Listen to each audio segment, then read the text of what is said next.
Just have a couple small questions. How much will you have to raise to both bring in the carrier, and then usually these carriers, I've been on the Hornet in the, which is the former Alameda Naval Shipyard, and it did require some refurbishing for it to become a museum. So will there be any costs involved in that aspect as well? Do you have any estimates? Yes, we're going through the Navy ship donation process right now. We're in phase 2 of a 4-phase process. And we have used estimates from what has taken other ships to do the refit, and there's several costs involved. Certainly, the Navy is anticipated that they will actually donate the ship to the foundation, which is a substantial donation. I believe it cost about $2 billion to build that ship, so that's not a small number. But obviously, they're very there's quite a rigorous process to go through that donation process and the terms and conditions under which that ship is donated. But to get your question about the costs, we've looked at other ships, the conversion of other ships to projects somewhat similar to what we're trying to do. We've estimated those costs at $15 million. That's a preliminary estimate that we provided the Navy, and that would include certainly the cost to refit the ship, the cost to bring the ship from Bremerton to Astoria up the Columbia River to Fairview, and build some modest pier facilities at Fairview in order to establish what will be a museum, memorial, civic center, emergency preparedness center, educational center, vocational training, as the senators and representatives have mentioned. Where will that money come from? Well, what we're doing right now is we're raising it privately. We thought that was the best thing for the foundation to do, so we're out. We started a fundraising campaign several months ago, so we're out seeking private donations, corporations, local business groups, those kinds of things. We have so far been grateful for the public assistance and support we've gotten from the legislature and the communities and the cities, and but we're doing our best effort to raise this money privately. But we could not do it without the assistance of the good Mayor Weatherby and other mayors and counties who've been offered to provide us assistance. But that assistance has primarily been in kind. What are the logistics of getting a ship that size up the river? It's a big boat, isn't it? Yeah, it's a big boat. We've been working with the Columbia River Pilots Association in order to navigate the waters, and the Corps of Engineers and those kind of folks, and we're in the process of doing that assessment. Certainly there's some bridges to get through and some other logistics, but we've determined on a preliminary basis that it is possible.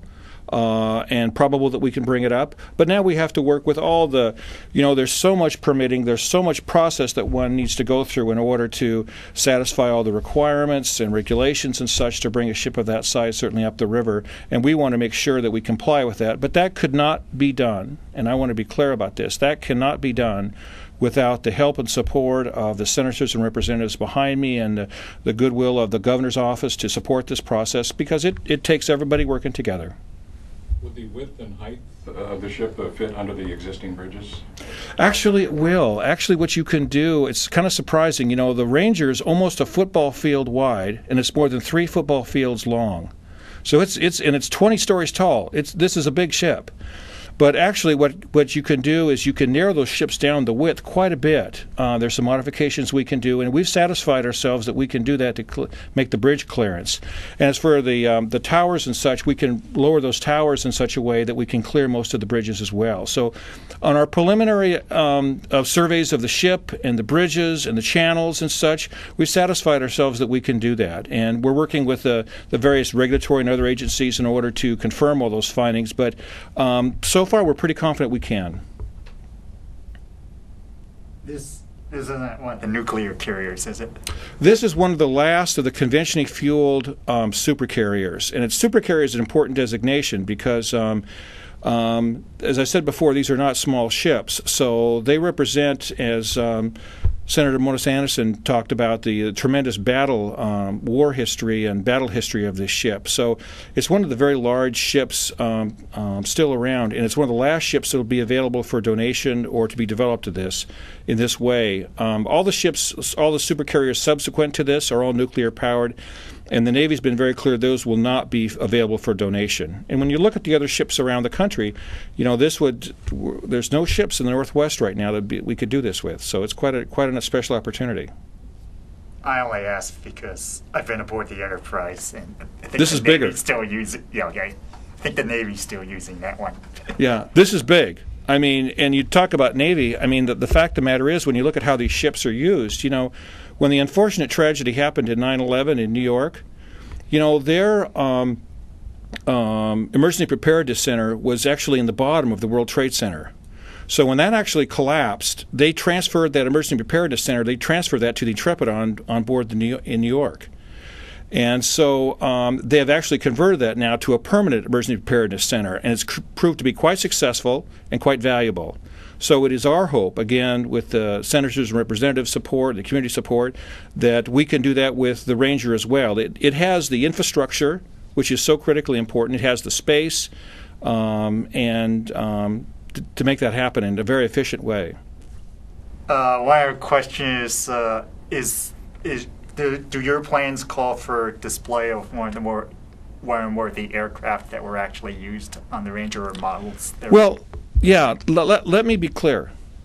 This is a community heritage project. If I was going to say anything about this project, that is what I would say.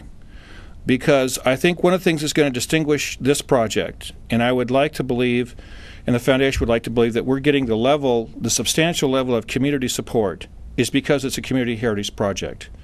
So where you've seen the other ship projects have focused on being a memorial, museum, the one example, the Intrepid, where it's Emergency Preparedness Center, we expect to embrace those and go well beyond that in terms of creating civic spaces, in terms of creating educational and vocational training opportunities.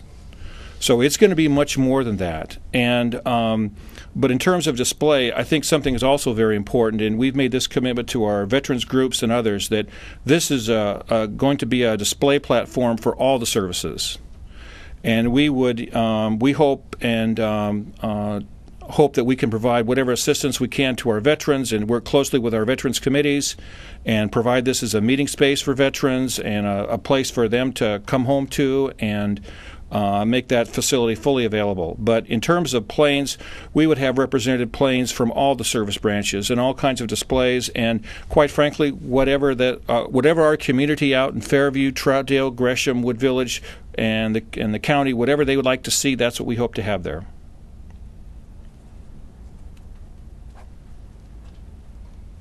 Question for Mayor Weatherby.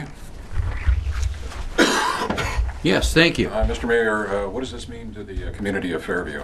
Well, I think it really opens doors. It creates something that's dynamic, that offers everything you've heard, and seems to have the support of everyone.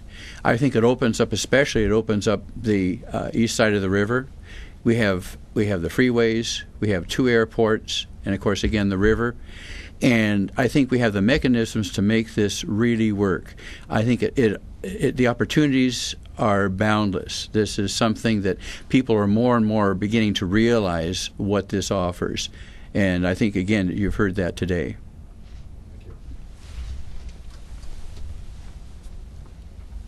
Thank you. Thank you. Great.